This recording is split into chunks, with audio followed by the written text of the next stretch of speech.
전능하사 천지를 만드신 하나님 아버지가 믿사오며 그 외아들 우리 주 예수 그리스도를 믿사오니 이는 성령으로 잉태하사 동정녀 마리아에게 나시고 본디오 빌라도에게 고난을 받으사 십자가에 못 박혀 죽으시고 장사한 지 사흘 만에 죽은 자 가운데서 다시 살아나시며 하늘에 오르사 전능하신 하나님을 보내 앉아 계시다가 저에서 사는 자와 죽은 자를 심판하러 오시리라. 성령을 믿사오며 거룩한 몸과 성도가 교통하는 것과 죄를 사하여 주시는 것과 은밀히 다시 사는 것과 영원히 사는 것을 믿사옵나이다. 아멘.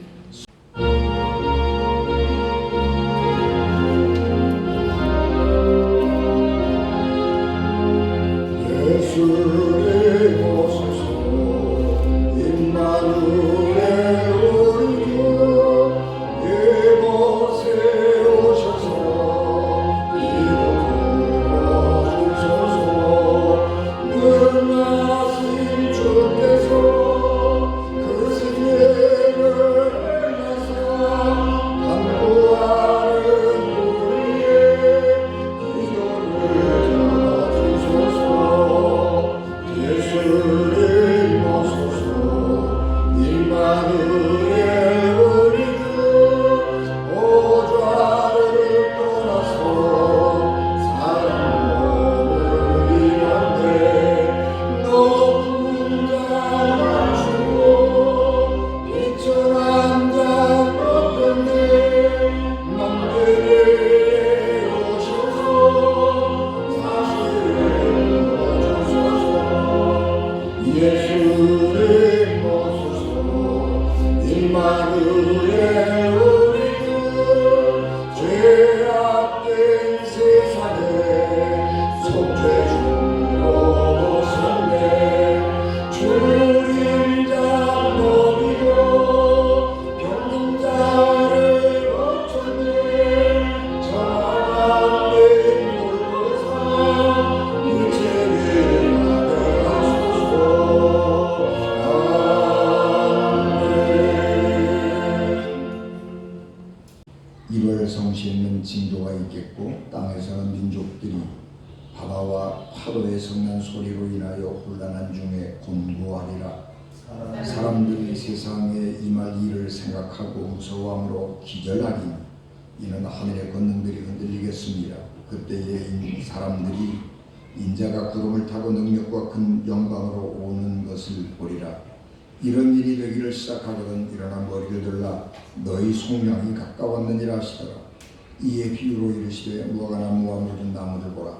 싹이 나면 너희가 보고 여름이 가까운 줄을 자연히 아나니 이와 같이 너희가 이런 일이 일어나는 것을 보거든 하나님 나라가 가까이 온 줄을 알라. 내가 진실로 너희에게 말하노니 이 세대가 지나가기 전에 모든 일이 다 이루어지리라. 천지는 없어지겠으나 내 말은 없어지지 아니하리라. 너희는 스스로 조심하라. 그렇지 않으면 방탕함과 술 취함과 생활의 염려로 마음이 둔하여지고 뜻밖의 그날이 덫과 같이 너희에게 임하리라. 이날은 온 지구상에 거하는 모든 사람에게 임하리라. 이러므로 너희는 장차 올 이 모든 일을 능히 피하고 인자 앞에 서도록 항상 기도하며 깨어 있으라 하시니라. 아멘. 기도하겠습니다. 은혜가 충만하신 아버지 하나님, 저희들에게 하나님의 은총을 충만하게 하시고 성령으로 저희들을 충만하게 하옵시고 우리 사이에 왕래하셔서 하나님 말씀이 전하느니라 듣느니라 한 가지로 주의 말씀 앞에 순종하며 굴복하게 하옵소서. 예수님 이름으로 기도하옵나이다. 우리 성탄절을 앞두고 아기 예수님의 오심을 기다리는 대림절 첫 번째 주일입니다. 대림절은 교회력으로는 교회가 절기가 새로 시작하는 절기입니다. 우리가 이제 교회의 공식적인 절기는 성령 강림절로 끝나죠. 그리고 이제 성령 강림절 몇 번째 그거는 이제 무절기 기간, 절기가 없는 기간입니다. 그리고 이제 성탄절 앞주간 4주간을 대림절로 지키게 됩니다. 이 대림절은 그렇기 때문에 교회력이 새로 시작하는 절기이고 그렇기 때문에 교회는 이 대림절 시작하면서 새해를 맞게 되는 것입니다. 그래서 교회는 이제 새해를 시작한다, 그렇게 이해하면 되겠습니다. 새해를 언제로 하느냐 하는 것은 민족이나 시대에 따라서 달라집니다. 유대인들은 새해의 시작을 춘분으로 잡죠. 그래서 그 춘분 기간에 유월절이 있고, 유월절이 새해 첫날이 되는 거죠. 그러니까 춘분이 첫날이 되기도 합니다. 어떤 민족은 동지를 새해의 첫날로 삼기 시작합니다. 여러분, 지금 우리도 겨울이 춥고 어려운데 옛날에 의식주가 불편하던 그 시절에 추위라고 하는 것은 감당하기 어려운 고난입니다. 그런데 그 추위 그리고 어둠이 깊은 그 시간이 지나가고 이제 밤이 짧아지고 낮이 길어지고 햇볕이 따스해지고 그리고 이 생명이 새로 난다고 하는 것은 완전히 새로운 세상을 맞이하게 되는 것입니다. 그래서 동지가 새해의 시작이 되는 그런 민족들도 있습니다. 근데 우리는 1월 1일 달력을 중심으로 해서 1월 1일 새해를 맞이한다마는 1월 1일을 새해로 하자라고 하는 것은 아무 의미가 없고요. 우리가 그렇게 정했기 때문에 그냥 그렇게 따라간 것입니다. 그래도 이제 우리가 연말 동지 이후에 우리가 이제 새해를 맞는다라고 하는 점에서는 동지가 우리의 삶에서 상당히 중요한 절기로 인식이 되는 것입니다. 그래서 우리가 이제 교회도 이 동지 그리고 그 무렵에 있는 성탄절 이런 것들을 출발을 하면서 앞으로 대림절을 두는 것이죠. 그래서 기독교의 가장 중요한 절기는 사실은 부활절입니다. 부활절이고 그리고 이제 두 번째로 중요한 절기가 성탄절인데 이 성탄절 굉장히 중요한 절기니까 이 성탄절을 앞두고 사주 대림절, 부활절을 앞두고 40일 사순절 뭐 이렇게 지켜가면서 교회 예수님의 일생을 따라서 우리가 살아가게 되는 거죠. 대림절은 성탄절을 앞두고 예수님의 오심을 기다리는 절기이기 때문에 사실은 아기 예수의 오심을 우리가 기다리고 또 성탄절 아기 예수께서 이 땅에 오신 것을 축하하는 절기이지만 우리는 이미 2000년 전에 예수께서 어린아이로 이 땅에 오신 것을 경험한 사람들입니다. 그렇기 때문에 우리는 이제 이 대림절을 맞이할 때에는 다시 오실 예수 그리스도를 기다리고 영접할 준비를 하고 살아야 하는 시기가 이 대림절입니다. 그래서 이 대림절은 성탄절을 준비하는 기간이지만 우리 성숙한 그리스도인들에게 있어서 이 대림절이라고 하는 것은 심판, 주의 다시 오심, 세상의 종말 이런 것들에 대해서 또한 묵상하면서 지나가야 하는 때이기도 합니다.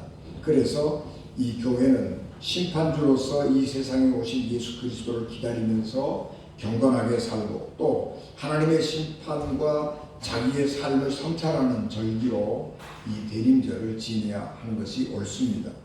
원래 기독교는 하나님 나라를 사모하고 하나님의 나라가 이 땅에 이루어지기를 기도하는 종교입니다. 그래서 이 기독교가 가지고 있는 이 시기, 때에 관한 긴장은 지금 이곳 그리고 그때 그곳 이게 굉장한 긴장과 갈등을 갖게 되는 것입니다. 지금 여기 그리고 그때 그곳 이것은 우리 그리스도인들이 삶을 살아가는 두 가지의 축이 되는 것이고 이 두 관계는 긴장 관계에 놓여 있어야 합니다. 그리스도인들의 삶이라고 하는 것은 지금 내가 여기에 살고 있지만 언제나 우리의 눈은 그때 그곳에 초점이 있어야 하는 것입니다. 내가 지금 여기 살고 있는데 내가 언젠가 하나님 앞에 갈 터인데 하나님의 보좌 앞에 하나님의 심판대 앞에 섰을 때 그때 나는 어떤 사람일까? 그런 생각을 잊어버리면 안 되는 거예요. 그래서 지금 내가 여기 살고 있지만 내 눈은 하나님 나라, 하나님의 보좌 앞에 심판대 앞에서 나를 상상해야 하는 것입니다. 그런가 하면 동시에 하나님의 보좌 앞에서 나를 보면서 오늘 내 삶을 시정하고 교정하는 겁니다. 그래서 오늘 나는 어떤 삶의 태도로 살 것이냐라고 할 때에 하나님 앞에서 내가 어떨까? 또 내가 하나님 앞에서 담대하게 서려고 하면 오늘 지금 내 삶을 어떻게 살아야 할 것인가 하는 것을 항상 염두에 두고 살아야 합니다. 그런데 오늘 우리 그리스도인들이, 특별히 우리 한국교회 그리스도인들은, 한국교회는 미래적 종교가 아니고 현세적 종교로 바뀌어버렸습니다. 그래서 모든 게 다 이게 여기가 중요해요. 여기서 우리가 잘 살고 부자되고 축복받고 여기서 거기에 집중하게 되는 것이고, 그래서 교회가 미래를 잃어버렸어요. 천국, 구원, 영생 이런 거 얘기를 잘 안 해요. 어떻게 하면 우리가 이 땅에서 잘 먹고 잘 살고 폼나게 살 거냐? 이런 것만 더 많이 생각하고 그것을 위해서 더 많이 기도하고 그것을 위해서 우리가 더 많이 노력하는 그런 종교, 그런 신앙을 가지고 살아가고 있다는 것입니다. 그래서 우리가 미래를 잃어버렸어요. 천국에 대한 희망을, 기대를 잊어버리고 살아갔습니다. 그래서 우리가 종말론이라고 하는 것을 다시 생각해야 돼요. 종말. 이 세상이 어떻게 될 것인가? 그리고 그때 나는 어떤 모습일까? 그런 것들을 잘 생각해야 하는 것입니다. 세상도 마찬가지죠. 지금 우리가 살아가고 있는 세상은 인류 역사에서 정말 가장 잘 사는 세상이거든요. 우리의 후손들은, 우리의 자녀들은 우리보다 더 잘 살지 못할 가능성도 있습니다. 우리가 가장 잘 살아요. 그러니까 우리의 관심이 죽음 뭐 이런 거 별로 관심이 없어요. 병들어 죽을 일 있으면, 돈만 있으면 살잖아요. 그러니까 돈이 굉장히 중요한 거예요. 그리고 육신, 먹을 거 이런 거가 중요한 거예요. 그래서 사람들의 관심이 내가 얼른 뭐 죽어서 천당 가고 이런 관심이 아니고 이 땅에서 내가 건강하게 오래오래 그리고 행복하게 살았으면 좋겠다. 그것밖에 없는 거예요. 그래서 물론 우리가 장수 시대를 살아가고 있긴 합니다만 모든 사람들의 관심은 건강, 모든 사람들의 관심은 행복. 그래서 천국에 대한 소망이 점점 없어져 버리고 맙니다. 야, 죽은 다음에 천당 지옥이 어디 있냐? 죽으면 그만이지 뭐. 네, 이렇게 생각하는 것이 우리 보편적인 사회 생각이 흐르고 있다는 것입니다. 그러나 우리 그리스도인들은 지금 여기에서 삶, 그리고 또 다른 죽음 저 너머에서 삶, 그것을 동시에 연관 지으면서 복되게, 여기서도 복되게, 하나님 나라에 가서도 복되게 사는 꿈을 꾸고 기도하고 살아야 합니다. 예수님은 천국과 지옥에 대한 가르침을 그렇게 자주 말씀하지 않았습니다.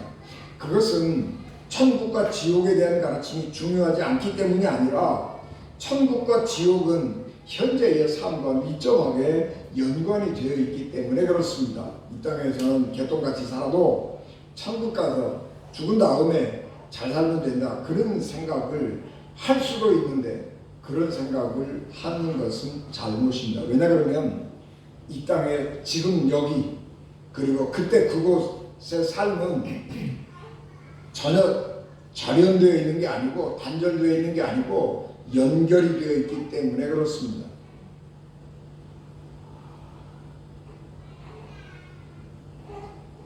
죽은 다음에 천국에서 잘 살고 싶은 사람은 지금 여기에서 천국의 삶을 살아야 하는 것입니다. 그래서 예수님은 천국 죽은 다음에 어떻게 된다 그런 얘기가 아니고 지금 여기에서 잘 살아야 된다 그런 말씀을 더 자주 하시고 더 강조하신 것입니다.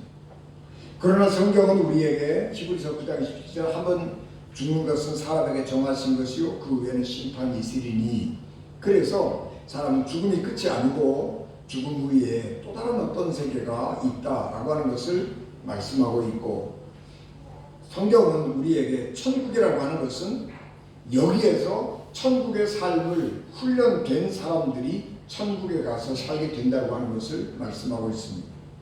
천국은 우리 옛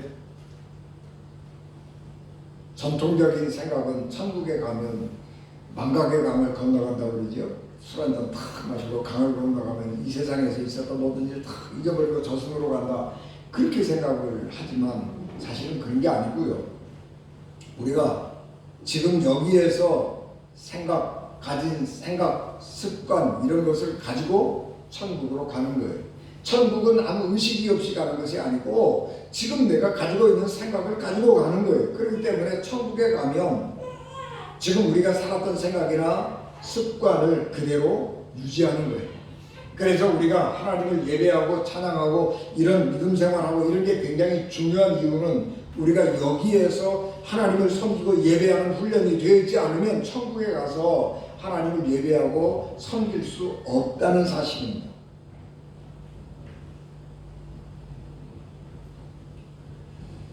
그래서 여기에서 지금 믿음 생활 훈련을 잘 해야 되는 거예요. 천국은 가서 천국 생활을 훈련하는 곳이 아니에요. 천국은 내가 새로 가서 이 땅에서 개차반처럼 살다가 천국에 가서 천사들의 도움을 받아서 가르침을 받아서 내가 천국 백성으로 하나님은 이렇게 예배하는 거야, 그거 배우는 것이 아니에요. 천국은 이미 하나님을 섬기는 법을 알고 있는 사람들이 가서 섬기는 거예요. 그 하나님을 섬기는 법을 배우지 못했으면 거기서 하나님을 섬기는 법을 모르기 때문에 그곳에서는 살 수가 없는 거예요. 그래서 지옥이 힘들고 불편하고 어려운 줄 알아도 내가 익숙하기 때문에, 그곳이 익숙하기 때문에 그곳에 가서 사는 거예요. 그렇기 때문에 우리는 여기에서 믿음 생활하고 천국 백성의 삶을 사는 것은 굉장히 중요합니다. 그런데 왜 우리가 이 신앙생활을 열심히 하고 우리의 영성생활을 굉장히 잘해야 되느냐 그러면, 영성도 이렇게 등급이라고 하는 게 있는 거예요. 여러분 성경에 보면 천사가 등장하잖아요. 천사는 하나님의 심부름꾼이라고요. 그런데 그 천사들 가운데 이렇게 직분이 있어요. 위디오니시우스라고 하는 5세기의 신비가가 있는데, 그 신비가가 천상의 위계 뭐 그런 책을 썼어요. 신비신학 천상의 위계 그런 책을 썼는데, 천상의 위계라고 하는 책을 보면 천사의 단계는 9종류가 있어요. 9가지. 식품천사, 직분도 밖에. 우리가 지금 천사에 대한 그런 얘기를 잘 안 하지만은 중세 가톨릭만 해도 이 디오니시우스의 이론을 믿고 천사의 등급을 9등급으로 나눠서. 근데 우리가 얼른 천사의 등급을 알 수 있는 게 뭐냐 그러면 천사 날개의 숫자를 보면 알아요. 날개. 이사야 6장에 보면 성경에 6날개를 가진 천사가 나와요. 2날개로는 말고 얼굴을 가리고 뭐 2날개로 발을 가리고 6날개가 나오는데, 날개가 6인 천사가 최고 등급의 천사예요. 그리고 에스겔서를 보면 에스겔서에는 이 4날개를 가진 천사가 나옵니다. 그래서 2날개로 날고 가리고 그렇게. 그래서 이제 두 번째 천사 나오는 거예요. 그래서 이렇게 쭉 천사의 등급이 나오는 거죠. 하나님께서 이렇게 말씀을 인간에게 전할 때에 등장하는 가브리엘 천사 같은 경우도 최고 등급의 대천사예요. 우리가 그런 영적인 세계에 등급이 있단 말이에요. 근데 우리가 믿음 생활을 잘하고 우리가 하나님 닮은 영혼을 가져야 되는 이유는 그런 거예요. 천국에도 영적인 등급이 있다고 하는 거예요. 우리가 예수 그리스도를 믿어 구원 받아서 천국을 갈 수는 있겠지요. 그러나 우리가 그런 영적인 등급 그런 것들을 우리가 높여서 이 땅에서 살아야 할 필요가 있는 것입니다. 지금 우리가 여기서 고통스러운 삶을 살고 있는 사람들이 있거든요. 그런 사람들은 어떻게 생각하느냐 그러면 인생은 괴로움의 바다야. 인생은 고해야. 인생이란 그렇게 늘 고통스럽고 힘든 거지. 그러고 생각을 하면서 그러고 살면서 고통을 삶의 당연한 것으로 받아들이고 힘겹게 살아가는 사람들이 있는 거예요. 그런 사람들은 고통을 고통인 줄 모르고 사는 거예요. 그런 사람들은 여기에 지금 살고 있지만 지옥을 사는 거예요. 지옥은 뭐냐? 지옥은 어떤 것이냐? 고통을 고통인 줄 모르고 사는 거예요. 고통이 당연한 것인 줄 알고 사는 거예요. 그런 사람은 지옥을 사는 거예요. 그래서 우리가 이 고통스러운 삶을 살지 않는 법을 배워야 되는 거거든요. 그 길이 예수 그리스도를 믿는 길이에요. 사람들은 예수께서 고통스럽게 살지 않는 방법을 가르쳐 주셨기 때문에 그 예수님이 하신 방법대로 살면 우리가 우리의 이 고통스러운 삶을, 힘겨운 삶을 복된 삶으로 바꿀 수 있는 것입니다. 그런데 고통스러운 삶을 사는 사람들, 지옥에 사는 사람들은 그것을 모르는 거예요. 그래서 지옥이, 고통이 인생인 줄 알고 사는 겁니다. 그런 사람은 여기서 그렇게 살면 죽은 다음에도 그렇게 사는 거예요. 예레미야 선지자가 이스라엘이 망해가는 것을 보면서 너무너무 안타까워하면서 눈물로 호소하고 회개를 요청했습니다. 그러면서 예레미야 8장 22절에 길르앗에는 유향이 있지 아니한가, 그곳에는 의사가 있지 아니한가, 딸 내 백성이 치료를 받지 못하면 어찌 되는고, 그렇게 탄식합니다. 예레미야 선지자가 이스라엘 백성들을 보면서 회개하라고 하나님께로 돌아오라고 굉장히 외쳤어요. 안 그러면 망한다. 그리고 외쳤는데 사람들이 안 가요. 회개를 안 해요. 그래서 한 비유의 말씀이에요. 길르앗에 가면 약도 있고 의사도 있어요. 그래서 병든 사람이 길르앗에 가서 의사에게 처방을 받고 치료를 받으면 나아요. 그런데 사람들이 안 가요. 병이 걸렸는데 거기 가면 고칠 수 있는데, 내가 건강을 회복할 수 있는데 안 가는 거예요. 그래서 죽는 거예요. 그래서 예레미야는 죽어가는 사람들을 보면서, 살 길이 있는데 죽어가는 사람들을 보면서 너무너무 안타까워서 눈물로 기도하고 백성들에게 회개할 것을 촉구하는 것입니다. 이스라엘 백성들이 광야에 사는 동안에 하나님 말씀을 순종하지 않았습니다. 그래서 하나님께서 불뱀을 보내서 이스라엘 백성들을 물어 죽게 했습니다. 그런데 살 길을 마련해 주셨죠. 놋 가지고 뱀을 만들어서 장대 끝에 달고, 놋뱀에, 불뱀에 물린 사람은 그 놋뱀을 쳐다보기만 하면 살게 하나님이 법을 만드셨습니다. 그런데 하나님께서 놋뱀을 여러 개 만들어서 여기저기 막 뽑아놓고 언제 어디서나 볼 수 있게 했으면 얼마나 좋겠어요. 그런데 하나님은 모세에게 놋뱀을 하나만 만들라고 그랬어요. 그래서 하나만 만들어서 달아놨어요. 불뱀 생활하다가 천막 주변에 오고 가는 불뱀에게 물렸습니다. 그러면 살려면 어떻게 하는 거예요? 놋뱀이 있는 곳으로 가야 돼요. 그런데 놋뱀이 있는 곳에 가기 싫어서 안 가면 죽는 거예요.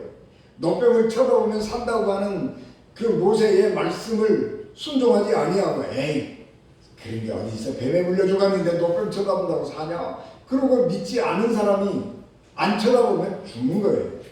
하나님의 법은 그런 것입니다. 쉽게 구원을 얻을 수 있는 방법을 우리에게 주었고, 고통스러운 삶일지라도 복되고 아름답게 하나님 안에서 사는 방법을 우리에게 가르쳐 주셨는데, 사람들이 불신함 혹은 어리석음 때문에 믿지 않고 죽어가는 것입니다. 성령을 받은 예수님의 제자들은 다른 이로서는 구원을 받을 수 없나니 천하 사람 중에 구원을 받을 만한 다른 이름을 우리에게 주신 일이 없다. 그렇게 말씀하시면서 주 예수를 믿어라. 그리하면 너와 내 집이 구원을 얻으리라. 그렇게 담대하게 말씀을 전하고 예수 그리스도의 이름으로 기적을 행했습니다. 삶이란 쉽지 않기 때문에 고통이 수반되는 것이 당연한 것이지만 우리는 예수 그리스도 안에서 고통스러운 인생을 복된 인생으로 바꾸는, 죽음의 길에서 생명의 길로 바꾸는 길을 하나님께서 우리에게 가르쳐 주셨습니다. 그래서 우리는 그 말씀을 따라서 이 땅에서 천국의 삶을 살 수가 있는 것입니다. 그러나 선택은 내 몫이고 책임은 스스로가 져야 합니다. 오늘 우리가 봉독한 말씀은 우리 종말에 대한 말씀인데 제가 봉독을 안 했습니다만은 이 말씀은 누가복음 21장 5절서부터 연속되는 말씀입니다. 종말은 세 가지 차원에서 찾아옵니다. 첫 번째는 개인적인 멸망이죠. 그래서 개인적으로 우리가 신앙생활하고 살아가면서 신앙의 핍박을 받기도 하고 또는 이단들의 유혹을 받기도 하고 그래서 잘못된 길로 가기도 합니다. 그것은 개인적인 멸망입니다. 개인적으로 지구는 여전히 잘 운행이 되고 돌아가고 있지만 내가 신앙의 핍박을 받는다든지 또 이단들의 유혹을 받아서 멸망의 길로 간다든지 그거는 자기의 선택의 몫이고 자기 개인이 멸망을 당할 것이냐 아니면 구원을 백성으로 살 것이냐 하는 선택이 있는 것입니다. 그 다음에 이제 두 번째 심판은 민족적인 심판입니다. 예수께서 예루살렘의 멸망을 바라보시면서 눈물로 호소하죠. 이 아름다운 예루살렘, 이게 돌 위에 돌 하나도 남지 않고 다 무너질 것이다. 그런 말씀을 하셨습니다. 이것은 민족이 망하는 거예요.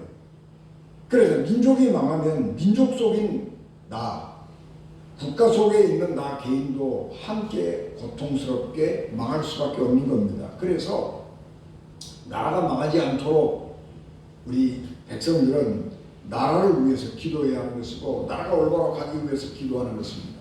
나라가 망하는 원인은 전체 백성 전체가 부패하고 타락했기 때문에 망할 수도 있어요. 우상숭배하고 불의하게 살고 그러면 망하는 거예요. 그런데 또 한편으로는 지도자를 잘못 만나면 망할 수도 있어요. 그래서 지도자가 올바른 길로 백성을 인도하지 못하면 나라가 망하는 거예요. 그래서 예언자들은 지도자들의 잘못에 대해서 굉장히 심각하게 책망하는 거예요. 백성 개개인의 잘못, 그것은 영향력이 별로 범위가 좁아요. 어떤 한 사람이 나쁘게 산다, 아주 참 독한 놈이다. 그러고 산다면 그 영향력은 그냥 그 가족이나 그 주변 이웃들에게만 미칠 거예요. 그러나 지도자가 잘못된 길로 가면 그 폐해가 국가 전체에 미치고 그 국가 안에 살고 있는 모든 사람들에게 미치는 거예요. 그래서 지도자를 잘 뽑아야 돼요. 하나님께서 민족을 심판하시거나 민족을 징벌하러 하실 때에 지도자를, 어리석은 지도자를 세우는 겁니다. 그러면 그냥 망하는 거예요. 그래서 그리스도인들은 나라와 민족이 올바로 서기를 바라고 지도자가 올바른 하나님을 두려워하고 하나님의 말씀으로 이 통치 행위를 해주기를 바라는 거예요. 그래서 지도자가 잘 되기를 바라지만 아무리 기도하고 아무리 노력해도 안 돼. 그럼 어떻게 하는 거예요? 지도자를 끌어내려버려야 되는 거예요. 지도자를 바꿔야 되는 거예요. 그것은 시민의 저항권이에요. 시민이 저항하는 거예요. 하나님의 말씀 안에서 올바르지 못한 지도자에 대해서는 과감하게 비토하고 끌어내리고 잘못된 것을 지적하고 책임을 추궁해야 하는 것입니다. 그리고 오늘 우리가 공부한 말씀은 전 지구적인 종말에 대한 말씀입니다. 모든 일은 저절로 일어나지 않습니다. 어떤 전조 증상이 반드시 있고 난 후에 그런 일이 오게 되는 것입니다. 그런데 그런 전 지구적인 멸망의 시대가 온다고 할지라도 어떤 사람은 살아남고 어떤 사람은 망하는 거예요. 그것은 차이가 어디에 있느냐 그러면 시대의 징조를 알아보느냐 못 알아보느냐 하는 것과 관계가 있는 것입니다. 시대의 징조를 알아보지 못하고 자기의 삶을 사는 사람은 하나님을 심판주로 만날 것입니다. 그러나 세상의 징조를 알아보고 하나님이 역사하시는 것을 보고 거기에 적절하게 대처를 한다면 하나님을 구원의 하나님으로 만날 것입니다. 여러분, 세상이 어떻게 되느냐 하는 게 중요한 것이 아니고 세상이 어떻게 변하든지 간에 어떤 세상 가운데 내가 살고 있든지 간에 중요한 것은 내가 하나님을 구원의 하나님으로 만나느냐 심판의 하나님으로 만나느냐 하는 것이 중요한 거예요. 우리는 하나님을 심판의 하나님으로 만나는 것이 아니라 구원의 하나님으로 만나야 하는 것이고, 그러기 위해서 우리가 믿음으로 살기를 원하는 것입니다.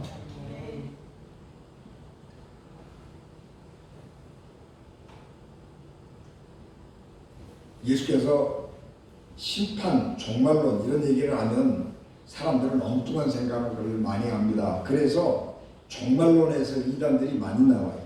요한계시록을 읽으면서 요한계시록 이 말씀은 하나님이 세상을 이렇게 할 것이다, 종말론이다. 그래서 뭐 구구절절히 소설책을 쫙 써서 세상이 이렇게 망한다고 얘기를 하는데 잘못 보는 거예요. 예수님이 우리에게 종말에 대해서 하시는 말씀의 의도를 잘 알아야 하는 거예요. 종말에 대해서 예수께서 우리에게 말씀을 하신 이유는 종말이 이렇게 된다 그런 것을 우리에게 말씀해 주고자 함이 아니고, 세상이 이렇게 혼란스럽고 어렵고 멸망당할 것 같은 그렇게 생각이 될 때라도 두려워하지 말고 힘겨워하지 말고 정신을 똑바로 차리고 피할 길을 찾아가라는 거예요. 그래서 종말의 때가 온다고 할지라도 어떻게 하면 우리가 심판을 피할 수 있고 구원을 날로 삼을 수 있는가, 그런 것을 말씀합니다. 오늘 우리에게 예수께서 말씀하시는데 이 말씀도 예수님의 초점, 예수님이 말씀하시는 초점은 어디에 있느냐 그러면 누가복음 21장 36절, 이러므로 너희는 장차 올 이 모든 일을 등이 피하고 인자 앞에 서도록 항상 기도하며 깨어 있으라 라고 하는 말씀에 있어요. 세상이 어떻게 변하든지 간에 하나님 앞에 올바로 설 수 있도록 항상 기도하고 깨어 있으라 라고 하는 거예요. 그러면 세상이 어떻게 변하든지 간에 두려울 게 없는 거예요. 깨어있다라고 하는 말 굉장히 중요한 말입니다. 깨어있다라고 하는 말은 영성에 있어서 가장 기본적인 거예요. 깨어있다라고 하는 말은 지금 여기의 삶의 주의를 기울이는 거예요. 지금 여기의 삶, 여기. 지금 여기. 그리고 그때 내가 지금 무슨 생각을 하고 있는가 하는 거예요. 여러분, 우리가 깨어있지 않는 사람은 어떤 사람이냐 그러면 지금 여기에 관심이 없는 사람이에요. 그래서 그런 사람은 어떻게 살아요? 습관으로 사는 거예요. 습관. 여러분, 우리가 사람을 인생을 오래 살다 보면 습관이 생겨요. 몸도 습관이 생기고요, 생각도 습관이 생기는 거예요. 그래서 습관이라고 하는 것은요 아주 이게 반사적이에요. 여러분, 맹수가 가만히 있는데 막대기로 한 번만 찔러봐요. 어느 순간 입을 벌리고 잡아먹으려고 덤벼들잖아요. 이건 습관이에요. 우리도 그렇게 사는 거예요. 우리가 세상을 오래 살다 보면 우리 몸에 습관이 있어요. 그래서 어떤 거를 딱 건드리면 맹수처럼 반응이 즉각 나가는 거예요. 생각도 마찬가지로 우리의 생각도 그렇게 굳어지는 거예요. 그래서 어떤 생각 누가 이렇게 하면 생각이 금방 돌아가면서 그 결과를 자기 스스로 예측하는 거예요. 그래서 반응을 보이는 거예요. 육체의 습관대로 살면 그 사람은 세상에 어떤 일이 일어나고 있는지를 모르는 거예요. 그런데 깨어있는 사람은 어떤 거냐 그러면 지금 내 주변에서 내 안에서 어떤 일이 일어나고 있는지를 아는 거예요. 내가 화가 나요. 그런데 깨어있지 않은 사람은 어떻게 하는 거예요? 화가 나는 사람한테 화풀이를 해야 되는 거예요. 당연히 화풀이를 하잖아요. 습관대로 사는 사람은 내가 하나를 맞았으면 10대를 때려주고 싶은 게 습관이에요.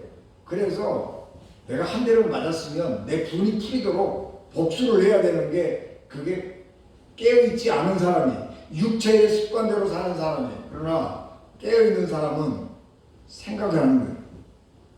아, 내가 화가 났네?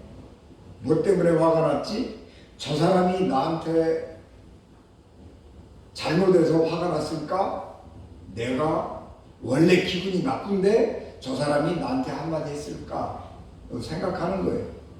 내가 나한테 실망해서 화가 났을까? 저 사람이 나한테 한 일에 대해서 실망해서 화가 났을까? 생각하는 거예요.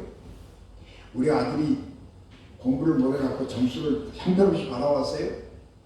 화가 났어요. 근데 내가 왜 화가 나지? 아들이 시험 점수를 나쁘게 받아왔기 때문에 내가 화가 났나? 아니면 지금 내가 기분이 몹시 나쁜데 아이가 그 나쁜 점수를 훅 들이대니까 그 나쁜 게 견물려서 내가 화가 더 났을까? 생각을 하는 거예요. 그러면서 이때는 내가 어떡하지? 그러고 생각을 하고 다음 행동을 하는 거예요. 이게 깨어있는 거예요. 신앙생활도 마찬가지로 깨어있는 사람은 하나님께서 역사하시는 것을 보는 거예요. 하나님께서 지금 내 주변에서 어떻게 역사하시는가를 보고, 아, 하나님이 지금 이쪽에서 일하고 계시구나. 아, 이쪽으로 가야지. 하나님의 역사에 동참하는 거예요. 그래서 깨어있는 사람은 하나님이 내 주변에서 일하시는 것에 늘 관심 가지고 보는 거예요. 그리고 기도하면서 나 자신을 성찰하고 어떻게 하는 것이 하나님의 백성으로 살아가는 것인지 내 삶을 바꾸고 하나님의 일에 늘 관심 가지고 보는 거예요. 그래서 깨어있는 사람은 하나님이 하시는 일을 쉽게 발견하는 거예요. 여러분, 이게 하나님의 말이 어려운 거예요. 우리가 하나님의 말씀을 듣자 뭐 이런 얘기를 자꾸 하는 이유는 뭐냐 그러면 하나님은 말씀을 그렇게 많이 하시는 분이 아니에요.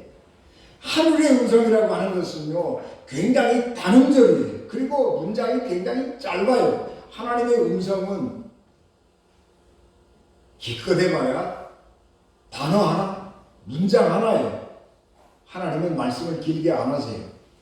하나님의 음성을 들으면 그래요. 하나님의 음성은 한마디만 딱 하면요 우리 영혼은 그걸 다 알아듣는 거예요. 그래서 하나님은 말씀을 길게 할 필요가 없어요. 그런데 깨어있지 않은 사람은 이 하나님의 이 짧은 말, 하나님의 이 세미한 말을 못 알아듣는 거예요. 그래서 깨어있어야 되는 거예요. 그래서 기도해야 되는 거예요. 그래서 우리의 귀가 하나님에게 열려있고 우리의 눈이 하나님에게 열려있어야 하나님이 우리에게 한마디 툭 말씀하실 때 그것을 얼른 받아들이는 거예요. 깨어있지 않으면 하나님이 한마디 툭 던질 때 몰라요. 하나님이 우리에게 역사하실 때 모르는 거예요. 그게 깨어있어야 되는 거예요. 깨어있지 않은 사람들은 육체에 따라 살아가는 사람들인데 이 사람은 습관적으로 방탕함과 술 취함과 생활의 염려로 마음이 둔해져서 하나님하고 관계없이 무엇을 먹을까 입을까 마실까에 집착하고 삶을 사는 것입니다. 영적으로 깨어있지 않기 때문에 내 주변에서 하나님이 어떻게 역사하시는지 모르기 때문에 시류를 따라 흘러가는 거예요. 시류. 세대가 그런 거야. 세상 모든 사람들이 다 그러고 사는 거야. 그러고 살아가다가 같이 죽는 겁니다.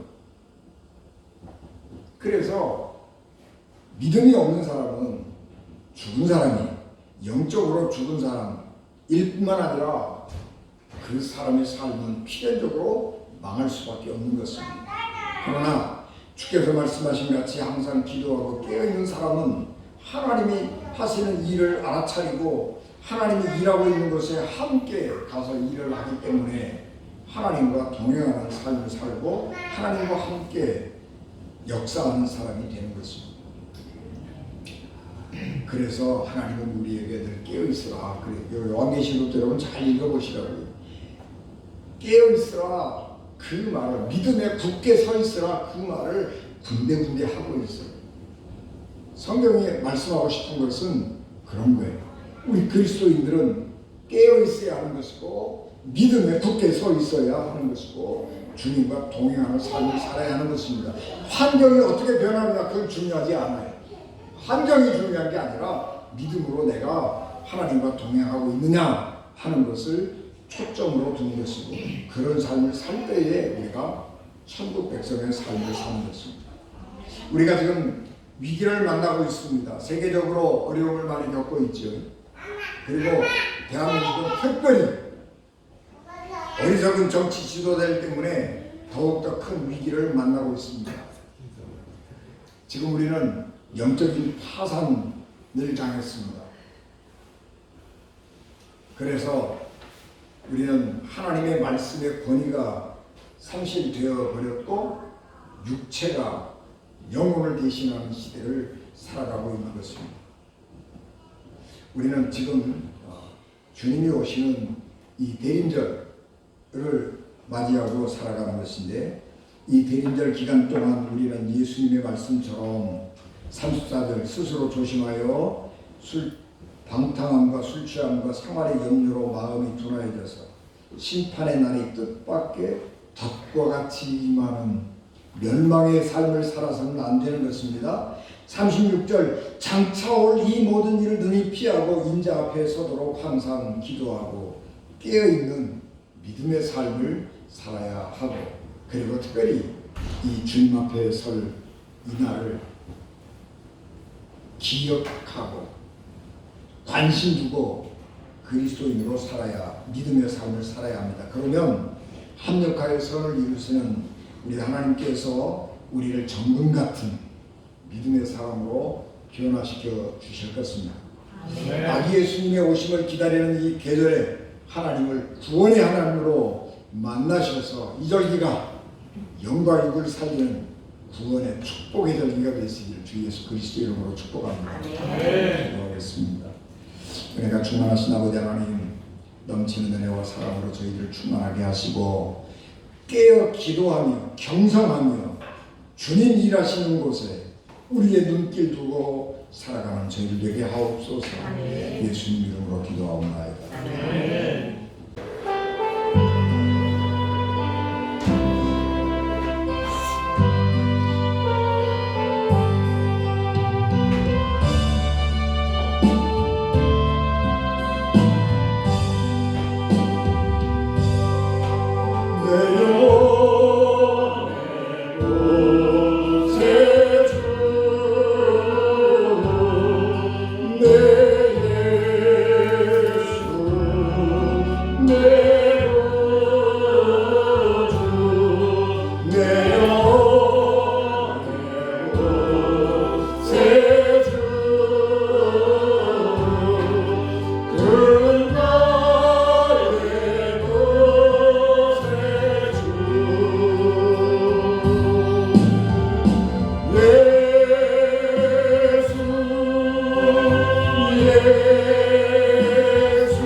우리를 구원하시기 위해 말씀이 육신이 되어 어린 예수로 이 땅에 오신 우리 주 예수 그리스도의 은혜와 독생자 예수 그리스도를 이 땅에 보내시기까지 우리를 끊임없이 사랑하시는 하나님 아버지의 사랑하심과 지금도 우리와 함께 하시며 주의 오심을 기대하며 기다리며 기도하며 사모할 수 있도록 우리를 도우시는 성령님의 감동과 말도 충만하시니 주님의 오심을 기다리는 대림절 절기를 시작하며 주님을 기다리는 삶, 항상 기도하며 깨어있는 삶을 살고자 결단하는 은진교회 그리고 오늘께 모든 성도들과 저들의 가정과 저들의 직장과 저들이 주신 기업과 이 자리에 함께하지 못한 우리들의 가족과 이 나라의 민족과 이 땅의 모든 교회와 그리고 기독교에 대한 감리회 위에 지금부터 영원토록 늘 항상 함께하여 주시옵기를 간절히 축원하옵나이다. 아멘.